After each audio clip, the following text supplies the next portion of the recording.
Bueno, buenos días, buenas tardes, buenas noches. Este es Francisco Ruiz, hablándoles de nuevo desde Boston, Massachusetts, USA. He estado haciendo una serie de filósofos de la antigüedad. Yo comencé con Aspasia de Mileto. Después hablamos acerca de Arete de Cirene. Hoy estamos en el proceso de descubrir a una tercera filósofa de la antigüedad llamada Hipatia de Alejandría. He estado dando varias disertaciones acerca del amplio contexto histórico e intelectual de Hipatia. Ahora comenzamos a meternos un poco más en el asunto de Hipatia. Hipatia, su obra, su vida, su muerte, ha sido un tema tratado por escritores desde hace muchísimo tiempo.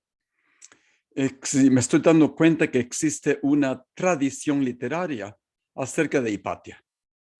Hasta Hollywood se le ocurrió producir una película acerca de ella llamada Ágora. Pero también me estoy dando cuenta que es difícil separar lo que es la verdad real de los hechos históricos de las hipérboles y embellecimientos artísticos usados por los escritores a través de la historia, especialmente cuando quieren enfatizar su punto de vista, su propia ideología o sus propias emociones, y algunos quieren enfatizar la cruel realidad de los hechos. Bueno, como todos sabemos, esa es la naturaleza humana y lo mismo podemos presenciar en el presente. Hablaremos de eso en esta grabación. Después de una breve introducción acerca de las fuentes que yo he estado usando, que yo he estado leyendo para entender el caso de Hipatia, voy a consagrar el resto de esta grabación a tratar de contestar precisamente esa pregunta de cómo llegar a la verdad. A una verdad que se juzgara ser la más probable, la más cercana a los hechos concretos, o cómo llegar a una porción de la verdad que se juzga ser más determinante, porque nunca podemos tener acceso a toda la verdad o a la totalidad de la verdad, sea como sea que definamos la verdad, sea como sea que concibamos la verdad. Al final de esta grabación, usando una metáfora elaborada por Gustavo Orellana, compañero ex seminarista y catedrático de Puebla, yo intentaré aclarar este asunto un poco más. En el caso de Hipatia, para decirlo de una manera simple, me estoy dando cuenta que hay varias Hipatias. Son muchas Hipatias. No hay una única Hipatia, dependiendo de la época histórica en la que nos encontramos. Bueno, voy a empezar con las obras que más se mencionan en los escritos históricos que han sido usados y evaluados por muchos académicos eruditos como fuentes primarias fidedignas acerca de la vida, obra y muerte de Hipatia. El objetivo que yo tengo es tratar de despojar a Hipatia de toda la leyenda alrededor de su persona. Yo he estado leyendo estas fuentes primarias para poder mejor identificar el énfasis o sesgo puesto a los hechos por académicos posteriores a la muerte de Hipatia, porque unos entresacan, aunque están leyendo las mismas fuentes primarias, entresacan algo diferente que otros. Bueno, estas son las fuentes. Primero tenemos una fuente de la antigüedad, una enciclopedia cristiana llamada Patrology Grece. Algunos pronunciarán Greke. Patrology Grece, o sea, patrística griega, que incluye escritos como cartas, sermones de los patriarcas del cristianismo primitivo, escritos en griego, no en latín, que un cura francés llamado J.P. Migne, en francés se pronuncia Migne, decidió compilar en 1862 para educar a los seminaristas y a los curas de París. Adentro de esta larga obra, porque esta obra tiene como unos 161 volúmenes, encontramos los escritos de un tal llamado Sócrates escolástico. Escolástico, algunos traducen la palabra escolástico como abogado. Para no confundirlo, le llaman escolástico para no confundirlo con el gran filósofo griego, por supuesto, que se llama Sócrates, ¿no? El maestro de Platón. Entonces, este Sócrates, el escolástico, vivió durante los mismos años que Hipatia y se considera ser el más cercano a los hechos. Y escribió una obra llamada La Historia Eclesiástica 25 años después de la muerte de Hipatia. Y Hipatia murió en el año 415, no, al principio del siglo V. Sócrates el escolástico da muchos detalles sobre la muerte de Hipatia y los eventos anteriores a la muerte de Hipatia. La otra fuente de la antigüedad que he estado leyendo viene de un filósofo, tal vez historiador, escritor llamado Damasio. Era un pagano, ¿no?, que es mencionado en la enciclopedia del Suda y que vivió a finales del mismo siglo de la muerte de Hipatia, siglo V. La enciclopedia escrita en el siglo X, llamada Suda, es una recopilación de como 30,000 temas derivados de fuentes antiguas del Imperio Romano Oriental, o sea, el Imperio Romano Bizantino. Unos llaman, me estoy dando cuenta que unos llaman a esta enciclopedia Suidas, otros la llaman Souda, y yo la llamo Suidas. Damasio escribe acerca de Hipatia más de medio siglo después de su muerte. Sacada de la enciclopedia ya mencionada de Suidas, y también aparece en la enciclopedia que acabo de mencionar de la patrística griega, son unas cartas muy especiales, unas cartas dirigidas a la maestra Hipatia por uno de sus estudiantes. No podemos llegar más cerca a una fuente primaria que las cartas de Cinesio. Las cartas de Cinesio ofrecen una vista inmediata de los pensamientos y personalidad de Hipatia. Es un testimonio personal. Bueno, hay un problema aquí, porque las cartas que nosotros podemos leer y que han sobrevivido a través de la historia son las cartas de Cinesio, pero ninguna contestación, ninguna carta que respondió Hipatia a Cinesio ha sobrevivido. Entonces, estamos viendo nada más la mitad de la realidad, solamente el punto de vista de Cinesio. Otra fuente, un poco más secundaria y no tan respetada por varios académicos, porque contiene un sesgo obvio, religioso y una opinión personal. Pero yo la uso porque yo lo he estado leyendo porque muchos académicos en el presente se refieren a esa fuente. Hay un escritor, hubo un escritor que se llamaba Juan de Niquio, que escribió una crónica de la historia que empezó desde Adán, comenzó desde Adán hasta la conquista musulmana del norte de Egipto o de Egipto en el siglo VII. Pero según este autor, Juan de Niquio, Hipatia era una bruja que ejercía una influencia nefasta sobre el prefecto romano que se llamaba Orestes y cuyos hechizos ponían en peligro a la ciudad de Alejandría, por lo que algunos fieles se vieron obligados a matarla. Entonces, las fuentes primarias de la antigüedad más importantes son los escritos de Sócrates el escolástico, un historiador cristiano de Constantinopla, Damasio, un pagano neoplatonista de Atenas, y las cartas de Cinesio, alumno de Hipatia, pagano neoplatonista de Cirene, convertido después al medio convertido, creo yo, de acuerdo con lo que leo, al cristianismo y elegido como obispo de la región de Libia, que sería hoy. Y secundariamente, y poco menos válida, pero yo necesito mencionarlo, es la crónica de Juan de Niquio. Juan de Nico era un monje cristiano copto. Escribió sus cosas en copto, después se tradujeron al griego, después del griego al latín, después del latín al español. Así que quién sabe cuántos cambios los escritos ha sufrido. Todas estas obras están escritas en las otras obras en griego, no en latín.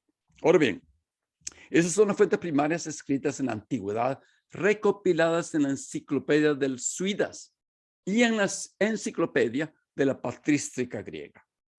En otra grabación, muy interesante, hablaré de la literatura moderna acerca de Hipatia, que comenzó a brotar durante lo que nosotros llamamos el siglo de las luces. Como dije al principio, el resto de esta grabación, yo creo que esto es muy importante personalmente, y cada uno de ustedes quiero que pongan atención a lo que estoy diciendo para ver cómo ustedes encuentran la verdad de las cosas, para ver si ustedes están conscientes de sus propios sesgos. Entonces, el resto de esta grabación la voy a dedicar a un largo paréntesis, porque yo creo que es crucial, esencial en estos momentos, para describir lo difícil que es evaluar fuentes de información, ya sean primarias o secundarias, acerca de eventos históricos, como me está pasando a mí en el asunto de Hipatia, o de eventos contemporáneos, como me está pasando a mí también con el asunto de la guerra de Ucrania. La ambigüedad de la historia de Hipatia me ha hecho reflexionar acerca de la máxima pregunta, fundamental pregunta filosófica recurrente en la historia de la filosofía: ¿cómo llegar a la verdad? Y yo puedo añadir, ¿cómo adquirir la justicia? Bueno, en nuestro mundo actual, de una sobredosis de información, accesible a todo el mundo con un teléfono portátil, sepa o no sepa esa persona leer o escribir o pensar críticamente, es casi imposible separar la verdad de la mentira, de la calumnia, del sensacionalismo, de la propaganda. Casi imposible detectar información no verificada, mal etiquetada o completamente falsa. Y eso no es todo. Para mí se ha vuelto muy difícil cada vez distinguir entre lo que es un intento deliberado de engañar al pueblo y a lo que se llama o se tilda como desinformación. Pero muchas veces eso que se tilda desinformación no es desinformación. Nada más lo que es que esas personas están ofreciendo una opinión diferente a la opinión de nosotros. Hay algunos memes que son fáciles de detectar como falsos por su perfil umbroso, sospechoso, turbio, autocontradictorios o plenamente, perdonen la palabra, plenamente estúpidos. Pero esos que quieren babosear al pueblo tienen una impactante, diría yo, apariencia de verdad y muy difícil de detectar. Si bien algunas afirmaciones falsas se propagan sin saber cómo, el mayor problema no es esta información errónea, sino la difusión deliberada de desinformación, o sea, propaganda propiamente dicha, que puede ser rentable económicamente, tanto políticamente como económicamente. Alimentar a las personas con mentiras tranquilizadoras en las redes sociales o la televisión por cable, que brindan respuestas simples casi siempre. Respuestas simples a problemas sociales y económicos complejos. Esa alimentación a esas personas de mentiras crea un círculo vicioso, por la sencilla razón que ese flujo de mentiras tranquilizadoras aumenta a su vez la demanda de falsedades aún más tranquilizadoras. Y el ejemplo perfecto yo lo vi durante la pandemia. Bueno, durante lo duro de la pandemia, porque todavía estamos en la pandemia. Lo vi porque con unas falsas información acerca de la vacuna, por ejemplo, que eran destinadas a socavar la confianza en los gobiernos y en los círculos científicos, que ha tenido consecuencias mortales. Y lo que está pasando durante la guerra de Ucrania es otro ejemplo. El problema de las imágenes, no, de las fotos, de los videos, es que provocan una reacción visceral dentro del público. Casi instintivamente motivan a las personas a tomarlas como información verídica. Yo frecuentemente les pregunto a mis estudiantes, ¿cómo saben si lo que dicen es verdad? Y ellos me responden, bueno, lo vimos en televisión. Bueno, es que en las noticias dijeron eso. Oh, es que mire, me mandaron este meme y me muestra eso. Por eso yo sé que es verdad. Bueno, pero sabemos que de antemano que no todo lo que se ve es real. Sabemos que las imágenes se pueden infinitamente manipular. La guerra de Ucrania es un ejemplo perfecto. Mi posición es que en este mundo y en este aspecto yo comparto la misma posición de mi compañero Gustavo Orellana. Hay que dudar de todo, especialmente de fotos, videos y memes que nosotros recibimos en nuestro teléfono portátil, en nuestro celular. Hay que cuestionar toda información, no importa de dónde venga, aunque venga de fuentes de alta reputación y que uno generalmente y lógicamente confía y que uno cree que dicen la verdad o tratan de honestamente de trabajar fuerte para discernir la verdad. Hay que chequear asiduamente y corroborar múltiples fuentes de todo color y sabor. Bueno, tengo que confesar que esto no es fácil, es difícil. Y que no todo el mundo tiene la capacidad y el tiempo para hacer eso. Por supuesto que es mucho más fácil aceptar lo que mi teléfono portátil me pita para que prontamente vea y me dé una dosis de sensacionalismo para apaciguar mi drogadicción a WhatsApp, Facebook, Instagram, TikTok o Twitter. Mucho más difícil, por el otro lado, embarcarme en una búsqueda de la verdad.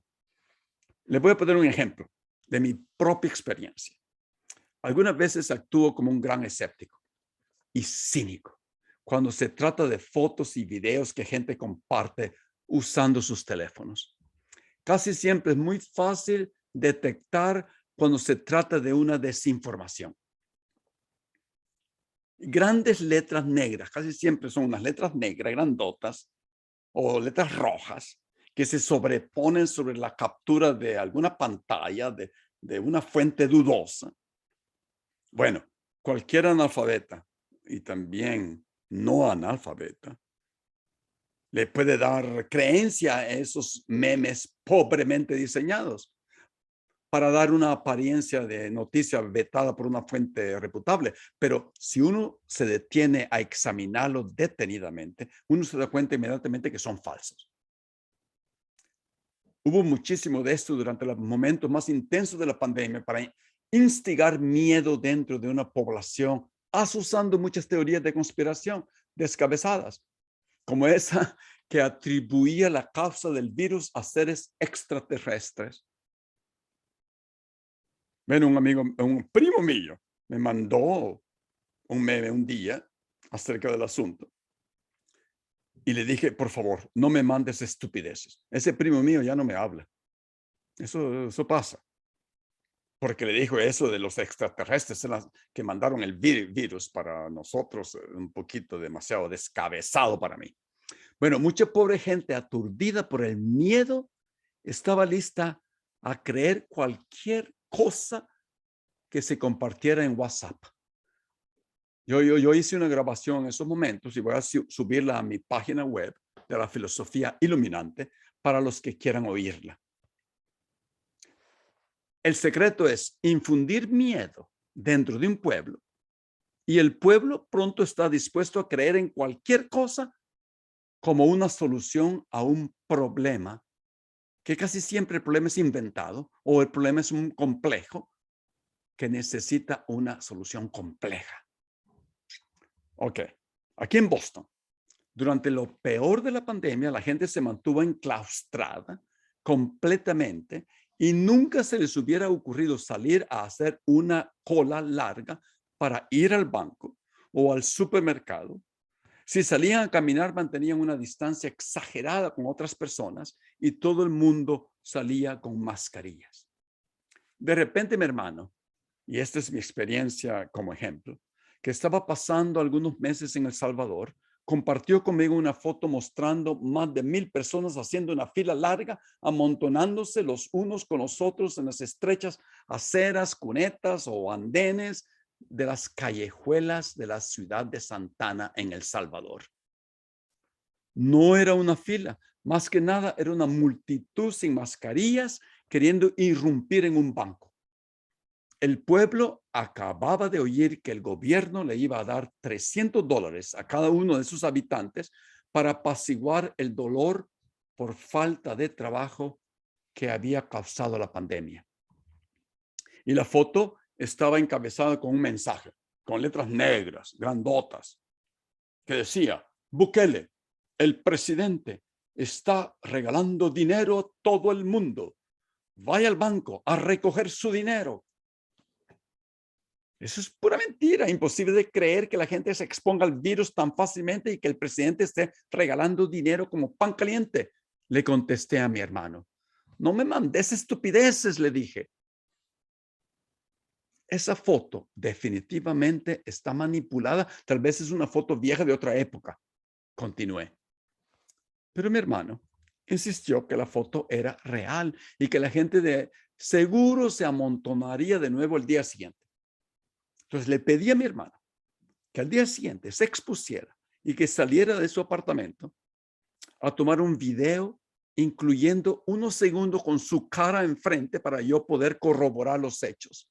Resulta que sí era cierto. Había gente apilándose contra la entrada de un banco y una cola que culebreaba por las calles de Santana, y nadie sabía qué es lo que estaba pasando adentro del banco. Nadie estaba recibiendo dinero, pero pronto, de acuerdo con un listado y horario publicado en la internet por el gobierno, las personas poco a poco podían retirar su dinero en los días siguientes. Los hechos eran ciertos. Entonces, siendo bombardeado con tanta desinformación, uno comienza a dudar hasta de lo que es verdadero. Entonces, el esfuerzo para encontrar la verdad se pone mucho más difícil. Porque otra razón, después que yo me examiné a mí mismo, otra razón por la que dudé de esa foto es que había interpretado la foto y los hechos que mostraba de acuerdo con mi cultura de Boston, dentro de la cual se veía como algo muy remoto que personas se agruparan cuerpo a cuerpo, viviendo la más fuerte de una pandemia. Pero me di cuenta de lo siguiente, que yo estaba subestimando el poder de sobrevivir de un pueblo pobre, que con la esperanza de recibir $300, cosa que también dudé fuera cierto, no le importó exponerse a un virus, a una pandemia dudosa, que según muchos de ellos, de todas maneras, era una gran mentira, fabricada por las grandes potencias para mantener los pueblos pobres como El Salvador subyugados y enclaustrados, para manipularlos. El dinero era más importante inmediatamente por la necesidad de comer, de subsistir, que un tal virus extranjero que pudiera o no llevarlos a la muerte. Entonces, hay verdades que parecen mentiras, pero resulta ser verdades. Y hay mentiras que parecen ser verdades, pero al final de cuentas, después de una examinación de cerca, resultan ser mentiras. Bueno, Gustavo, mi amigo de Puebla, me remarca que el trabajo del filósofo es buscar constantemente, perennemente, sin descanso, un paso que asegure una probabilidad de la verdad. Uno no puede corroborar los hechos tan palpablemente como yo pude hacerlo con la ayuda de mi hermano. Una fuente confiable para mí, porque nunca pensé que mi hermano, bueno, me mintiera. Yo confiaba en esa fuente. Pero después corroboré con varios otros reportes en diferentes lenguas, en inglés y en francés. Pero ¿quién tiene el tiempo y la energía de corroborar los hechos independientemente e individualmente? Nadie. Yo no puedo ir a meterme a Kiev, por ejemplo, la capital de Ucrania, y verificar si es cierto que las bombas están cayendo. Y verificar si es cierto que el hospital de mujeres embarazadas ya para dar a luz fue bombardeado por Rusia. Para eso yo tengo que confiar a unos reporteros, a unos periodistas, a unos fotógrafos que pertenecen tal vez a una institución de medios de comunicación que yo creo que son reputables, que arriesgan sus vidas para mostrarle al mundo los hechos tal y como son, aunque me pueden mentir. Por eso uno decide leer fuentes de información que uno ve como fidedignas y que uno a través de la experiencia personal les ha puesto confianza que de verdad tratan de imparcialmente verificar, de corroborar, de describir los hechos tal y cual como son. Al final de cuentas, uno se encuentra frecuentemente, como yo me encuentro en este momento acerca de Hipatia, en la posición de hacer un juicio, de valorar la lista de aspectos negativos con los positivos, o de comparar el número de elementos positivos vistos por algunos con el número de elementos positivos vistos por otros, pero que yo considero de más o de menos valor. Entonces, uno al final de cuentas tiene que tomar una posición, una postura basada en todo ese análisis. Es definitivamente inconsciente, yo creo, aceptar toda información escupida por mi celular, por mi portátil, sin un análisis previo. Algunos creen que esa es la gran estupidez de nuestro pueblo en este momento, aceptar lo que ven en su celular como verdadero. Pero cada cultura tiene sus fuentes confiables. Cada grupito dentro de su propia cultura tiene sus fuentes de información a la que le presta atención y le tiene confianza, que sabe que no le van a mentir, aunque algunas veces le mientan. Cada grupito está dispuesto a aceptar, si se despierta, los sesgos, los prejuicios, las suposiciones, hasta las mentiras desfachatadas incorporadas en su propia historia y cultura. Además, hay que estar constantemente alerta y saber que todos los medios de comunicación pueden usarse como fuente de propaganda, porque es casi imposible no tener un propósito político escondido en una supuesta objetividad presentada.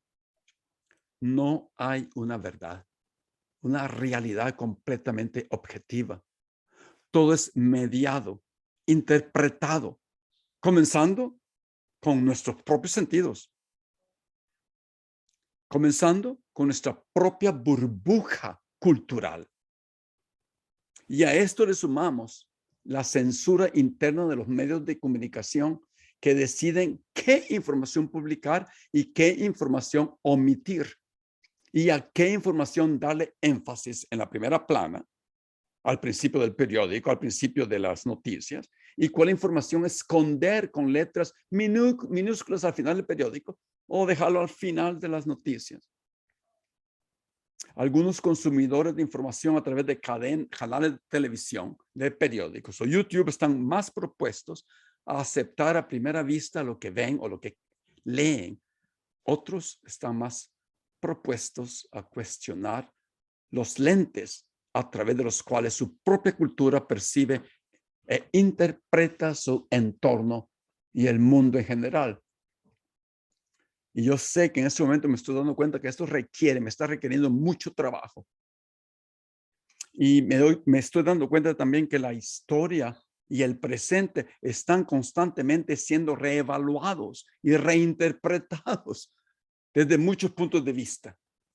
Unos puntos de vista que vienen de agentes de mucho poder y otros puntos de vista que vienen de agentes bajos, de poco poder. Pero uno tiene que reconstruir o construir su propio juicio después de evaluar varias fuentes. Repito, ese trabajo es laborioso, pero hay que hacerlo si se quiere vivir en tranquilidad, sabiendo que uno ha llegado a las conclusiones más plausibles, las que tienen más alta probabilidad de acercarse a la verdad. O sea, esos anunciados y afirmaciones que se aproximan lo más cerca de la verdad. Nunca podremos tener toda la verdad y así poder tomar decisiones, pero tenemos que tratar para tomar decisiones que nos afectan a nosotros mismos y a nuestras familias, a nuestros seres queridos. En primer lugar, es muy difícil hasta coincidir en los mismos hechos. Bueno, primero tenemos que ver si estamos hablando de los mismos hechos o de otros hechos alternativos o inventados. Después tenemos el derecho a la libertad de dar nuestra propia opinión, por supuesto, nuestra propia interpretación de los hechos. Pero una cosa que tengo que enfatizar, no tenemos la libertad para crear e inventar nuestros propios hechos. El ejemplo perfecto en este momento es la guerra de Ucrania. Okay, supongamos que lo que vemos en televisión, en los medios de comunicación, en lo que leemos en los periódicos, en las fotos que vemos en los periódicos, lo que vemos en YouTube, lo que recibimos en nuestro portátil, en nuestro celular, son los hechos innegables. Putin dice públicamente a su pueblo que no es una guerra, que es una operación especial. Europa dice que sí es una guerra. Putin dice que los ucranianos están elaborando armas bacteriológicas de destrucción masiva dirigida por los Estados Unidos. Europa dice que no es cierto. Lo que es cierto es que Putin está lanzando esa mentira como un pretexto para él mismo poder usar esas armas en la guerra si él ve que es necesario. Putin dice que Ucrania está siendo manipulada por unos dirigentes nazis y que su propósito es el de destruir ese aparato nazista y que por eso está invadiendo a Ucrania. Europa dice que Putin está un poco fuera de la realidad, que ha perdido todo toque a la realidad, de la realidad. Está completamente enclaustrado, que no sabe lo que está pasando en el mundo. Putin dice que no eran niños, sino un arsenal de armas ucranianas que estaban en ese hospital donde estaban cientos de niños refugiados con sus madres y que fue bombardeado, Europa dice, deliberadamente por Rusia.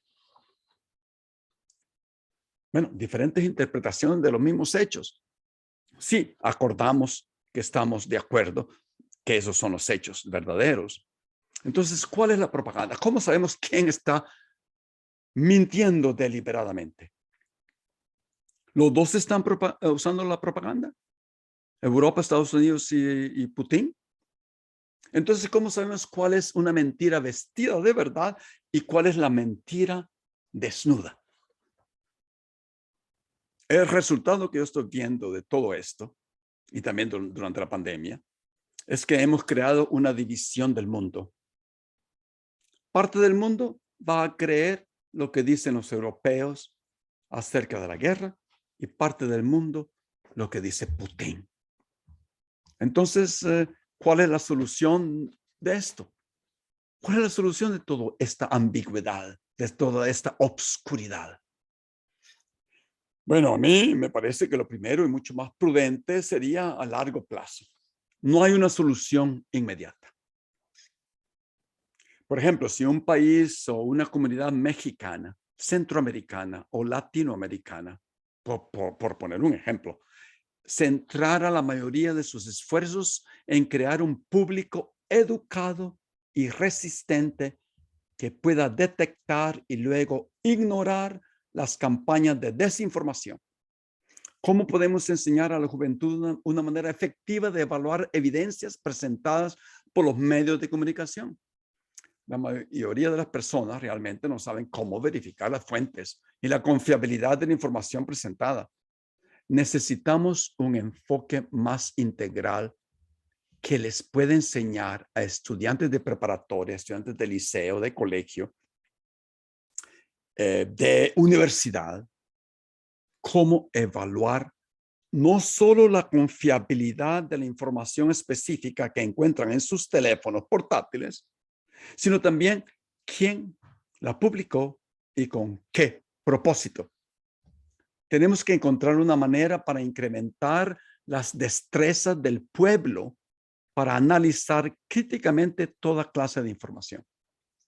¿Y de qué estamos hablando aquí? Estamos hablando de poder detectar la vigencia de la información. Por ejemplo, el otro día vi una foto al principio de la guerra que decía que supuestamente era la guerra de Ucrania, pero después se detectó que no era la guerra de Ucrania, una guerra que había pasado muchos años antes en otro lugar. Estamos hablando de saber si la información es relevante, la relevancia de la información y si la importancia de la información para las necesidades del pueblo en ese momento. Estamos hablando si el que está diciendo y promulgando la información es una autoridad en la materia, en el contenido de la información. Si tiene la capacidad para dar esa información. Estamos hablando de la exactitud de la información, la fiabilidad, la veracidad, si la información está siendo corregida de acuerdo con cuando los datos siguen surgiendo. Y por supuesto, es importante, estamos hablando del propósito, la razón por qué la información se divulga en ese preciso momento. Aquí voy a concluir con una metáfora, como les dije al principio, elaborada por mi compañero ex seminarista Gustavo Orellana, catedrático de Puebla, que pueda aclarar cómo es que podemos o podríamos llegar a la verdad de las cosas. La última vez que hablamos, como lo hacemos regularmente, frecuentemente, le pregunté que cómo llegamos a obtener la verdad dentro de tanta información acerca de la guerra de Ucrania, por ejemplo. Entonces, lo que sigue es un resumen de su explicación. Hay dos clases de verdades. Una verdad es ontológica, es la verdad de la realidad. Hay otra verdad, y esa verdad es una verdad lógica, me dice. La ontológica es la que existe verdaderamente y a lo que apuntamos conocer. La verdad lógica es esa verdad a la que llegamos después de usar nuestro razonamiento, nuestro raciocinio. Te voy a poner una metáfora que he elaborado a través de los años en mis clases de epistemología, me dice Gustavo. Aquí te va. Imaginémonos que la verdad ontológica es una esfera. Cuando trato de adquirir los hechos, los datos de la esfera, yo uso mis sentidos y mi razonamiento desde un punto específico, desde mi propia posición en relación con esa esfera. Ahora bien, imagínate que yo tengo una lámpara de mano que me ayuda a alumbrar la esfera desde mi posición, desde mi propio ángulo. Basado en esos hechos que yo obtengo, en los datos adquiridos de mi observación de esa parte de la realidad y usando mi razonamiento, llego a una conclusión acerca de la verdad ontológica. Hasta aquí todo va bien. Pero de repente me pongo a discutir, a dialogar con otra persona y esa persona me argumenta que es completamente lo contrario que ella ha observado y por ende ha concluido que mi juicio último está completamente equivocado. Esa persona, desde su posición, desde su ángulo, usando su propia lámpara, ha observado una área de la realidad y verdad ontológica que yo, a causa de mi perspectiva limitada, no he sido capaz de observar. Los dos tenemos la razón, basados en lo que hemos podido observar. Ninguno centrado o congelado en su propia posición es capaz de entender la totalidad de la esfera, la totalidad de la verdad, de la realidad. Y las cosas se ponen un poco más nebulosas al pensar que los lentes de las lámparas de cada observador pueden estar sucios, unos más que otros, rindiendo los hechos muy umbrosos. Esos lentes llenos de muchísimos prejuicios ennegrecen la realidad. Y si extendemos la metáfora para que incluya la distancia entre el observador y los hechos, las cosas se complican mucho más. Algunos estarán más cerca de los hechos y otros más lejos. Los de lejos verán la realidad tenuemente. Y si nos imaginamos que las lámparas tienen diferentes grados de intensidad, los que están más cerca, y si su luz es muy intensa, con muchos lumens, no sé si esa palabra en español, lumens, podrán observar los hechos claramente al uso intenso, claro, lógico y apropiado del intelecto. No, usando la intensidad de la luz como una comparación al intelecto. Podemos añadir que una lámpara puede tener diferentes lentes. Lentes telescópicos, lentes de ángulo amplio, lentes de como tipo lupa, que magnifican lo observado. Esto se compararía al uso del intelecto usando diferentes estrategias lógicas para comprender a fondo los datos observados. Bueno, no estamos condenados a nunca saber la verdad. Hay una salida de todo esto, una salida bastante apropiada, y es el diálogo entre los observadores para llegar a un acercamiento a la verdad. Los enfoques de diferentes observadores se pueden combinar. Uno se puede mover de su posición o ir a donde está posicionado el otro para observar lo que él observa. Esto representaría salir de su burbuja cultural, romper ese velo y entrar a la burbuja del otro. No hay otra solución que nos aproxime a la verdad que la de dialogar con los que abrigan una posición diferente que la de nosotros. Y yo quiero que piensen acerca de eso, porque esto es muy difícil. Y hay muchas personas que yo encuentro que es imposible para ellos meterse en la mente de las otras personas. Pudiéramos incluso combinar la intensidad de nuestros enfoques, ¿no? Lo que la ciencia trata de hacer, y esto es mi propia conclusión, que la ciencia ha tratado de hacer cuando los científicos colaboran fuertemente, ¿no? Y la evidencia perfecta es el hecho de encontrar una vacuna poderosa contra el virus de la presente pandemia en un tiempo récord, gracias a una colaboración mundial de muchos científicos. Entonces, esto significaría, esto es yo hablando, no Gustavo, eso significaría que Putin tendría que entender al occidente y al pueblo ucraniano, tanto como el occidente y Ucrania tendría que meterse en los zapatos de Putin, aunque a algunos les parezca bastante negativo hacer eso. La paz se logra solamente a través de un diálogo. La guerra, y esto en todas las guerras ha pasado, se acaba solamente a través de arreglos políticos y económicos dialogados y asentados. Si de verdad estos dirigentes mundiales de Occidente y Rusia fueran un poco más civilizados y humanistas, persiguieran la paz, buscaran la paz, la diplomacia, el entendimiento cultural, no la guerra, terminó diciendo mi amigo Gustavo. Bueno, hasta aquí cierro este largo paréntesis que yo lo vi necesario, que fue instigado por lo que estoy pasando acerca de entender la verdad de la vida y la obra y la muerte de Hipatia, basada en la información que yo tengo acerca de Hipatia. Bueno, muchas gracias. Nos vemos pronto y espero que esto haya tal vez iluminado un poco la manera que ustedes buscan y encuentran la verdad. Gracias. Buenos días, buenas tardes, buenas noches. Yo sé que es un poco largo, pero fue necesario hacer esta grabación.